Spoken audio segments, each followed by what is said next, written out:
literatura de informação, né?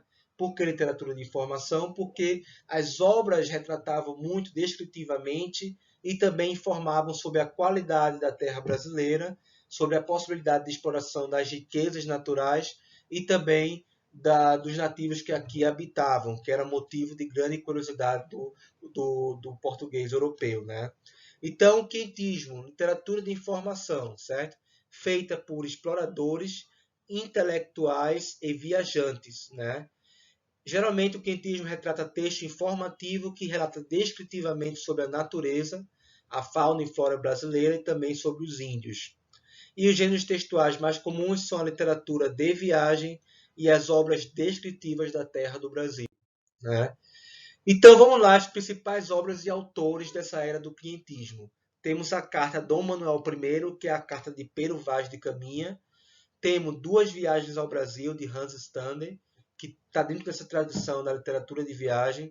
Temos a História da Província de Santa Cruz, do Pero Magalhães de Gândavo. Temos a História de uma Viagem feita à Terra do Brasil, de Jean de Lery. E temos o Tratado Descritivo do Brasil, de Gabriel Soares de Souza.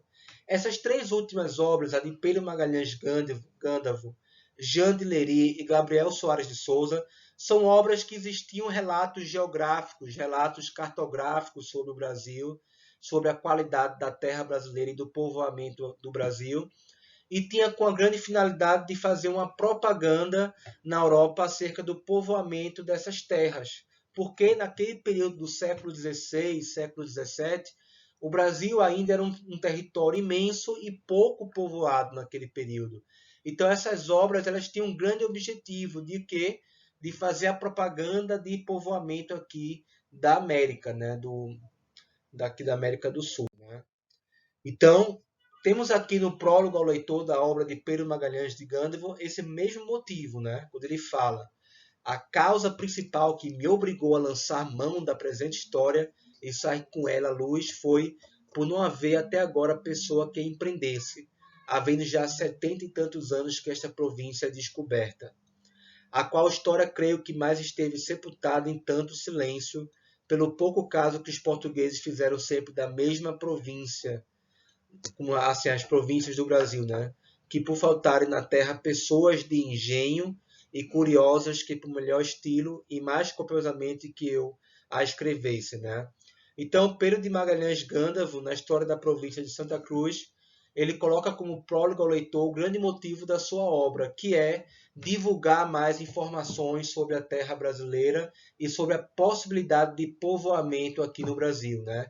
E ele fala muito bem da terra, ele descreve as características do povoamento, as características da nossa fauna, da nossa flora, dos frutos que aqui tinham muitas riquezas naturais, que era preciso criar mais engenhos aqui no Brasil, mais terras, mais engenhos, que o Brasil era, de certa forma, terra para um enriquecimento, né?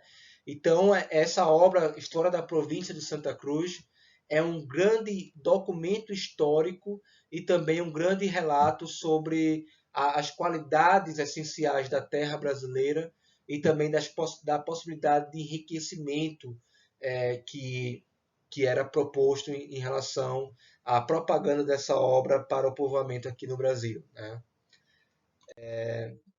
Vamos agora também falar de um outro lado da era do quietismo, que é a literatura jesuítica, né?